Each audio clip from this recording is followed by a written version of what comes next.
चलिए तो एक बार फिर से स्वागत है आपका। मैं हूं आपके साथ माधुरी आदित्य पाटनी और मैं हूं आपके साथ अंकुश श्रीवास्तव। 24 का ये महा मुकाबला और कांटे की टक्कर होती हुई, हालांकि जीत और हार का जो फैसला है वो होना भी शुरू हो चुका है। कहीं पर जीत के लिए बधाइयां और जश्न शुरू हो चुके हैं, तो दूसरी तरफ हार जिनको मिली है उनके चेहरे पर मायूसी भी नजर आ रही है। और इसी बीच एक बड़ी खबर इस वक्त चूरू से सामने आ रही है, राहुल कसवा की जीत हुई है।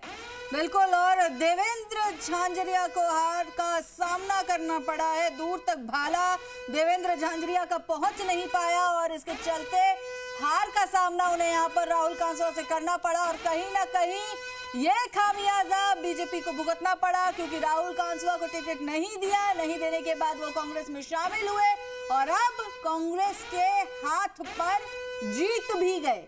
बिल्कुल, कांग्रेस के हाथ पर जीत भी गए हैं और इसी के साथ बीजेपी को एक और झटका मिला है। बीजेपी के हाथ से एक और सीट चली गई है। 25 का जो बीजेपी का सपना था वो किसी भी हालत में क्लियर होता हुआ नजर नहीं आया। अगर तुम्हें याद हो तो एक बार याद है सीपी जोशी की तरफ से बयान आया था कि 25 के 25 फूलों की माला जो है पीएम मोदी के गले में पहनाएंगे राजस्थान से, लेकिन इस बार माला पूरी होती नजर नहीं आ रही है। बिल्कुल भाई, पूरी माला होती हुई 25 की नजर नहीं आ रही है।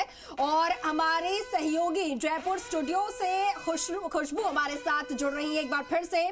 खुशबू, भाजपा के हाथ से एक और सीट चूरू का निकल गया है और राहुल कसवा ने अपनी जीत दर्ज कर ली है।